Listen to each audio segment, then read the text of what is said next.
नाज़रीन, प्रोग्राम रुपया पैसा में आपको खुशामदीद कहते हैं। IMF के साथ बात बन गई, डॉलर नीचे आ गया, स्टॉक मार्केट ताम बढ़ गई, वो समझ में नहीं आया, लेकिन कोई बात नहीं, सुपर टैक्स भी लग गया।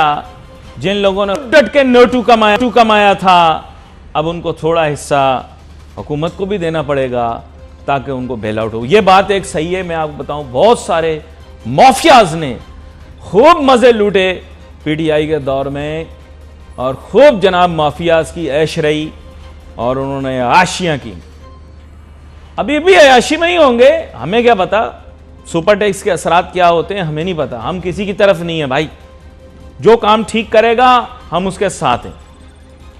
और फिर एक और खबर साथ साथ ये भी है, बहुत आम भाई, ये लगाना जरा। चीफ ऑफ आर्मी स्टाफ हमारे जो हैं जनाब कमर जावेद बाजवा साहब, उनकी फोटो लगाओ भाई। जनरल कमर जावेद बाजवा साहब को किंग अब्दुल अजीज़ मेडल मिला है सऊदी अरेबिया की में, और जनाब मोहम्मद बिन सलमान साहब जो कि वली अहद हैं सऊदी अरेबिया के, वो तकरीब में मौजूद थे। ये एक बहुत ही अहम पाकिस्तान के लिए पेशरफ्त है, पाक फ़ौज के लिए बड़ी इज़्ज़त का मुकाम है। हम सलूट करते हैं पाकिस्तान के सिपह सालार को, और हम पूरे तरीके से खड़े हुए हैं पाकिस्तान के इदारों के साथ। और जो मज़मूम साजिश चलाई जा रही है इस मुल्क के अंदर हमारे इदारों को बदनाम करने के लिए, हम उसे बेनकाब भी करेंगे, और इंशाअल्लाह ताला दुश्मन के अज़ाइम को हम नाकाम भी बनाएंगे।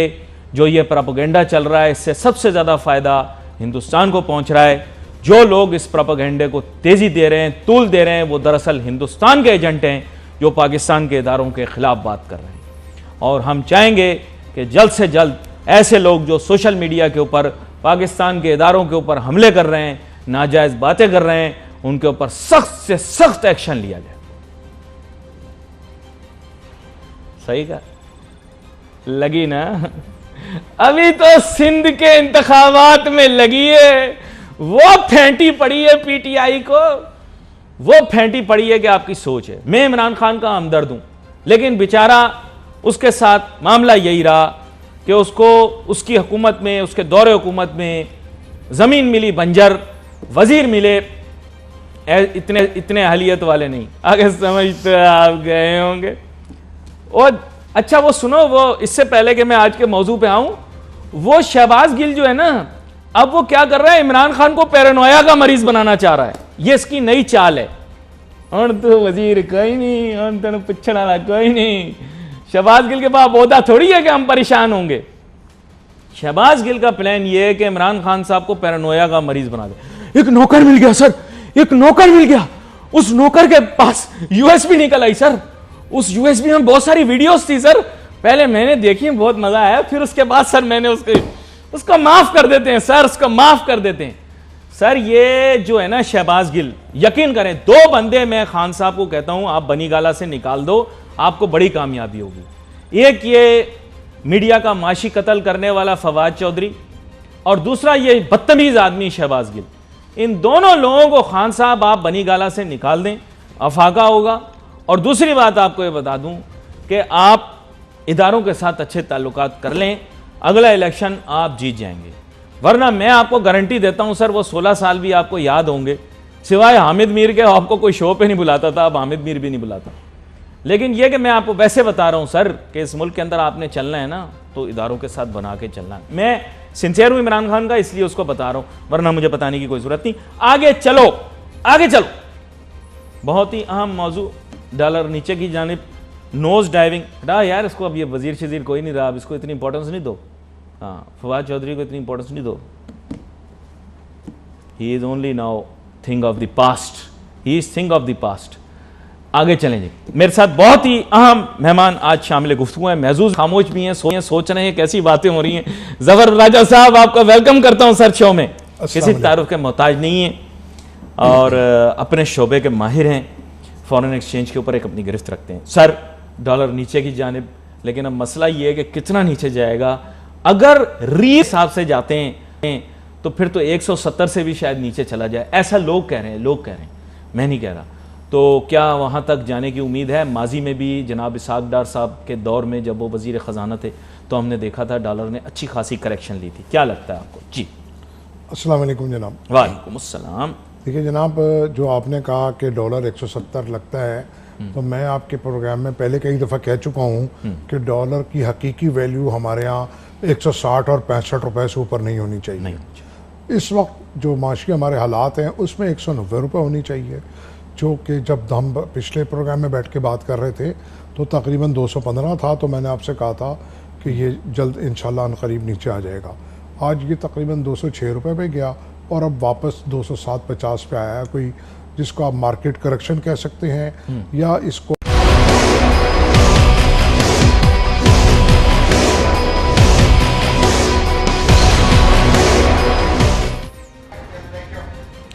नाज़रीन welcome back after the break. गुफ्तगू हमारी जारी थी, हम बात कर रहे हैं जनाब ज़फ़र पराजा साहब के साथ, और उन्होंने यही बताया कि अगर IMF के साथ मामला तय हो जाते हैं तो एक फर्स्ट 200 का जो एक लेवल है डॉलर वो अचीव कर लेगा, फिर Aahista Aahista he is hopeful it will go down in a month और सो टू 190।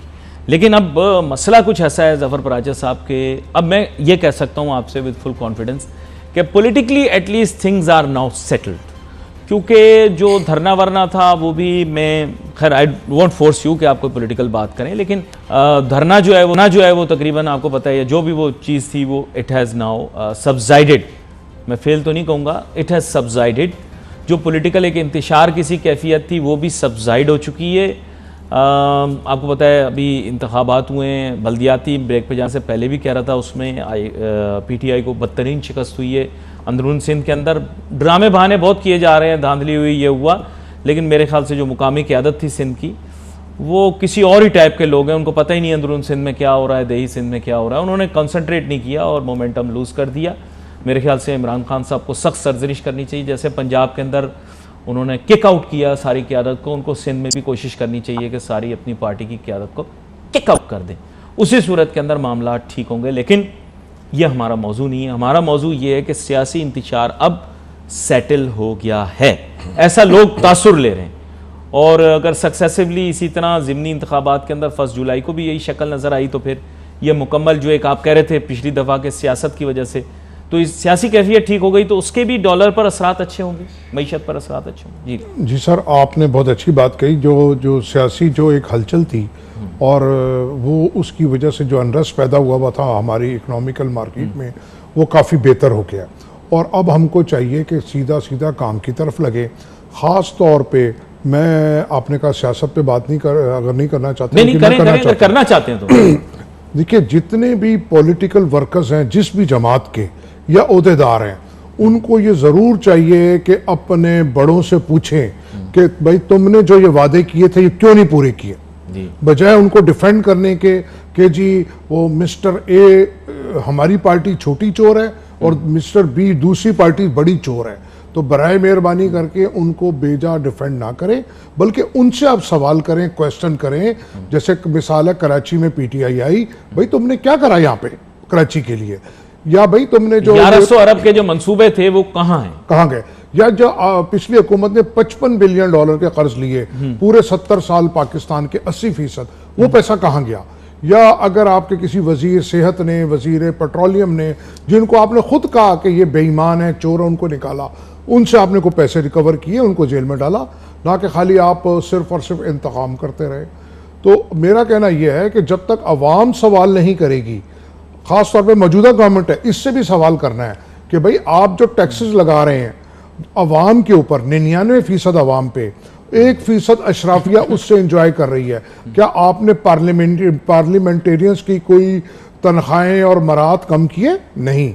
आपने पंजाब गवर्नमेंट में नई तमाम गाड़ियां दे दी, नए जो वजीर आए, क्या वो स्विट्जरलैंड से आए? और पिछली गाड़ियां उनको दे दी गई उनके स्टाफ को। तो भाई ये हमारे पैसे हैं, जब तक अवाम इनसे नहीं पूछेगी बिल्कुल तो बखुदा कुछ नहीं बनेगा। और ये सिर्फ और सिर्फ लूट मार का जरिया है, और ये सब एक हैं। तो मेहरबानी करें, अपनी आंखें खोलें, अपने बच्चों का मुस्तकबिल देखें और सवाल करें हर आदमी से। और ये हुकूमत जो टैक्स लगा के अब अवाम का रूह और जिस्म का रिश्ता भी ख़त्म करने वाली है। तो इसको देखें गरीब आवाम। फिर ख़ास तौर पे जो ओवरसीज पाकिस्तानी हैं वो आपसे नाराज़ हैं, आपने उनका वोटिंग राइट छीन लिया, वो आपके मुल्क को इस वक्त चला रहे हैं $30 बिलियन दे के बगैर किसी इंसेंटिव और रिबेट के, जबकि बैंक्स को और रेमिटर कंपनियों को आप दे रहे हैं उनके खून पसीने की कमाई PRI की शक्ल में। उसको बंद करें, किसी को मत दें, डायरेक्ट उनको दें $5 पर डॉलर, डायरेक्ट एक्सचेंज कंपनीज को दें ताकि हम हुंडी हवाले वाले का, स्मगलर का मुकाबला कर सकें। अगर आप हमारी इन तजावीज़ पर अमल नहीं करते तो इसका मकसद है आपकी नीयत में खोट है। और फिर एक्सपोर्टर्स को जो आप दे रहे हैं 35% तकरीबन मुख्तलिफ मद में, वो पिछले 70 साल में $20-25 बिलियन पे लेके आए हैं। ओवरसी पाकिस्तानी को पाकिस्तान में तमाम आप ड्यूटीज़ ख़त्म करें, उनके टैक्सेस ख़त्म करें इस शक्ल में कि वो डॉलर में पेमेंट करें, तो आप देखिएगा कि ये $60 बिलियन हो जाएगा खुदारा। और उनके बच्चों की तालीम और जो आप टैक्सेस लेते हैं बाहर पढ़ने वालों पे, वो ख़त्म करें। अभी तो आपकी लेबर क्लास जो है ना वो $30 बिलियन भेज रही है। अगर स्किल्ड जाएगी और पढ़े लिखे लोग जाएंगे, उनको भेजें, आप असल में उनको भेजें, ये वैल्यू एडिट करें। अगर ये कर लेंगे तो ये 5-6-7 साल में $100 बिलियन हो जाएगा। इंडिया को देख लें, पूरी दुनिया में डोमिनेट कर रहा है। हम यहाँ बैठ के सारी दुनिया को गालियां निकालते हैं सर जी, हम तो सारी दुनिया को गालियां निकालते हैं जी। हम यहाँ बैठ के इंडिया से बराबरी की बात करते हैं, बिल्कुल गलत बात है। इंडियन इस वक्त तमाम बड़ी बड़ी मल्टीनेशनल कंपनियों में CEO बने हुए हैं, मनी ट्रांसफर कंपनियों में बैठे हुए हैं, आपको डिक्टेट कर रहे हैं। वेस्टर्न यूनियन, मनीग्राम आपका रेमिटेंस नहीं बढ़ने दे रहा। उनको कहें कि तमाम बैंक्स को, तमाम एक्सचेंज कंपनीज को आप अक्रॉस द बोर्ड सबको दें, ये नहीं कि किसी से $5 लाख लेके दें और किसी को ना दें। तो ये बहुत बड़ी रुकावट है। ये बात मैंने वज़ीर आज़म साहब के गोशगुजार भी की है, स्टेट बैंक के गवर्नर साहब की भी गुजारिश की है, लेकिन कहीं पे कोई सुनवाई नहीं है। मैं तो इस नतीजे पर पहुंच रहा हूं कि जिस चीज से मुल्क को फायदा है वो काम हमारे हुक्मरानों ने नहीं करना। ऐसा तो बड़ा आपने जो बताया है ये बड़ी अजीब सी बात है, और हम ख्वाहिश भी करेंगे, जाहिर बात है कि इस मुल्क के ज़र मुबादला में इजाफा हो, ओवरसीज़ पाकिस्तानियों के लिए आसानियाँ पैदा हों।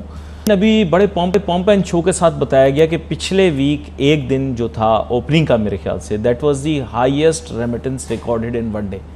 तो ये क्या मसला था, कुछ समझ नहीं आई। बेहतरीन रेट था, फिर उसके अगले दिन रेट गिर गया, तो किसी ने ऐसे लगता है किसी के कान में बता दिया, अगले दिन रेट गिर, ऐसा मुझे लग रहा था, पता नहीं, हो सकता है मैं गलत कह रहा हूँ। क्या कहते हैं आप? सर पिछले महीने हमारी रेमिटेंस, होम रेमिटेंस 25% गिरी है, जो कि कभी नहीं गिरी। और एक दिन का फिगर खसूसी तौर आया गया है, जबकि स्टेट बैंक या हुकूमत पिछले महीने का बताया जाता है। ये एक दफ़ा में बताया गया है, पहली दफ़ा ऐसा हुआ है कि वन डे का बताया गया। और इसमें लगता है कि ये कोई इन्वेस्टमेंट आई होगी। 7 से 9% हम RDA में दे रहे हैं, रोशन डिजिटल में। और वो रेट भी आपका कहना ठीक है, उन दिनों रेट भी हुआ, तो कुछ ना कुछ मैनिपुलेशन या जो है ना, इसमें लगता है कि कुछ ऐसी बात है। चलें, वो मैं आपसे ब्रेक में पूछूंगा। एक छोटी सी ब्रेक लेनी है, ब्रेक लेकर वापस आएंगे, कुछ राज की बातें इनके साथ डिस्कस करूंगा। कुछ बिछड़े लोग जो हैं वो वापस पाकिस्तान आ गए और अजीबोगरीब किस्म की कैफियत है।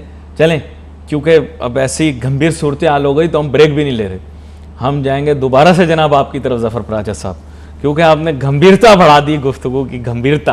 तो मैं आपसे अब यह जानना चाहता हूँ कि भाई ये मैं आपको 2 सपोजिशंस बताता हूँ। एक तो मुझे ऐसा लगता है जैसे किसी ने कहा होगा कि देखें अगर आपको डॉलर चाहिए तो थोड़ा यार रेट बता दो, असीले आने हैं। तो वो जो भूले बिछड़े कुछ नगमे गाने वाले लोग दूसरे ममालिक में मौजूद थे, पहले मनी चेंजिंग के बिजनेस में भी थे, वो भी वापस पंछी आ गए उड़कर। और कुछ एक्सपोर्टर भी ऐसे होंगे जिन्होंने कहा होगा कि यार सानू थोड़ा जा रेट थोड़ा जा बढ़ा के दे दो, असी ले आने। तो मेरा ऐसा ख्याल है कि ऐसा कुछ हो सकता है, गलत भी कह रहा हूँ मैं। इस बारे में आप क्या राय रखते हैं? देखिए जनाब, आपकी बात काफ़ी हद तक ठीक लगती है, क्योंकि पिछले हफ्ते एक ही दिन में एक्सपोर्टर्स ने $220 मिलियन इन कैश कराया है, ठीक है। और जो अचानक एक दिन जो RDA के अंदर पैसे बहुत बड़े आए हैं, वो भी किसी डील का हिस्सा लगता है। तो ये मैं आपकी इस बात को काफ़ी हद तक सही समझता हूँ। और जो आपने कहा कि जो बहुत सारे लोग वापस आना शुरू हो गए हैं, तो मैं अगेन अपनी बात कहूँगा, चाहे इससे मुझे नुकसान हो, लेकिन मैं अपने मुल्क के मफाद में ज़रूर कहूँगा कि ये जितने भी सियासी लोग हैं, जितने भी हुक्मरान हैं, इनको मुल्क और अवाम से कोई गर्ज नहीं है, ये अपनी वारियां लगाने आते हैं और अंदर से ये सब एक है। पिछली हुकूमत में आए लोग बाहर गए हुए अपनी वारी लगाने आए, पैसे बनाए चले गए, और अब दोबारा आए पैसे बनाएंगे चले जाएंगे, क्योंकि ना इनका यहाँ पे कोई नेशनलिटी होती है, ना इनका कोई इंटरेस्ट होता है, सिर्फ पैसे कमाने के लिए ये पाकिस्तानी बन के आ जाते हैं। ये बड़ी अहम बात आपने बताई है, लेकिन असल बात ये कि खान साहब ने टोकन देने वालों से लड़ाई कर ली बारी तो लग सकती है, लेकिन जिन्होंने टोकन देना है खान साहब ने उनसे लड़ाई कर ली है।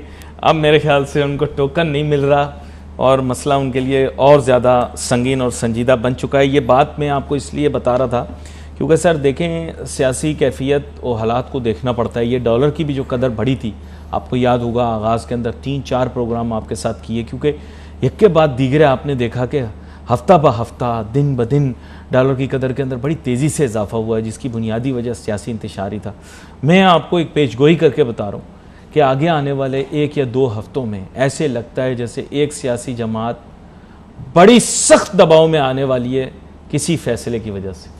मैं नहीं कह रहा कि फैसला कहाँ से आएगा, लेकिन एक फैसले की वजह से, मैंने नहीं कहा कि वो खुदा न खास्ता कोई अदालती फैसला है, मैं तो ऐसे ही कह रहा हूँ एक फैसले की वजह से बहुत सख्त दबाव में आने वाली है। उसके बाद की कैफियत का कुछ कहा नहीं जा सकता। आपके ख्याल से फिर मईशत दबाव में आएगी या नहीं?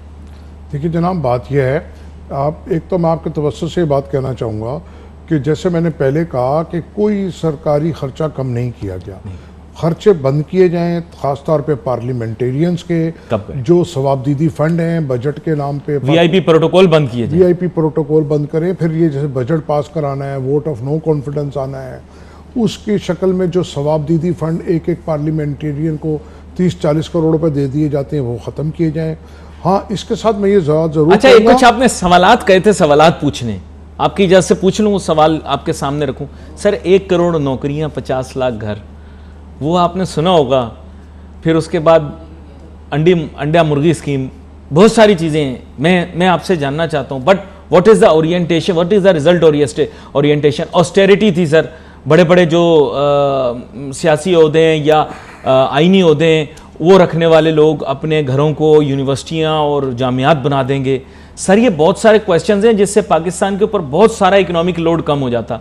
वो 200 अरब डॉलर जो दूसरे मुल्कों में पड़े हुए, जिसमें 100 अरब डॉलर वापस करके 100 अरब डॉलर जो थे उससे मुल्क में तरक्की करनी थी, वो कहाँ गए?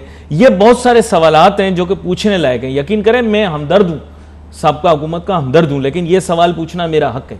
क्या मैं गलत कह रहा हूँ? जी सर, आपका कहना बिल्कुल ठीक है। जैसे मैंने आपसे पहले कहा कि तमाम सियासी जमातों के जो वोटर सपोर्टर हैं वो अपने लोगों से सवाल करें कि तुमने जो वादा किया था वो किधर गया, और अगर वो उसका जवाब या जो नहीं देता तो उसको उनको चाहिए उसको सख्त बात करें।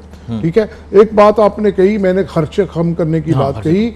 दिफाई बजट जो है किसी तौर पे कम नहीं करना, अगर वो कम कर दिया तो खुदा ना करे मुल्क नहीं रहेगा। मैं तो एग्री करता हूँ इस बात से। आपकी बात से मैं भी एग्री करता हूँ, क्योंकि इस वक्त जो कुछ पार्टियां अपने मफाद के लिए मुल्क को तबाही के दहाने पे ले जा रही हैं और इन इदारों के खिलाफ जो ये लोग प्रोपेगेंडा चला रहे हैं, बल्कि मैं ये कहूँगा कि जो इंटरनेशनल इस्टेब्लिशमेंट का जो एजेंडा है वो ये पूरा कर रहे हैं। तो वो जो है ना, अगर आप दिफाई बजट की के ऊपर बात करें या अपने इदारों के खिलाफ बात करेंगे तो खुदा ना करे आपका निशान भी ना होगा दास्तानों में। तो आपको खर्च, लेकिन जो सरकारी खर्चे हैं, पार्लियामेंटेरियंस के खर्चे हैं, जैसा आपने कहा बड़े बड़े घर हैं, प्रोटोकॉल हैं, इस वक्त आपको हर काम, खास तौर पे आपकी कॉरपोरेशंस हैं, स्पोर्ट्स फेडरेशंस हैं, उनके करोड़ों रुपए एक एक आदमी की तनख्वाह और माहाना मरात है। खुदारा बंद करे, नहीं तो ये मुल्क जो है ना आने वाले वक्तों में यहाँ डॉलर 250-250 का भी नहीं मिलेगा। हमारी सारी प्रिडिक्शन, सारी बातें गलत हो जाएंगी।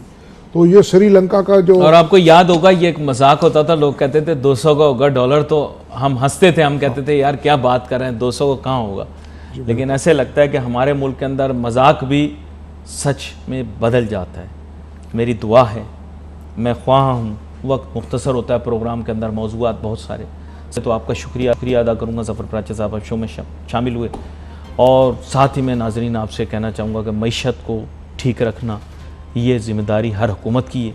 मैं चाहता हूँ सब संजीदगी से लें और मजाक को हकीकत में न बदलने दें।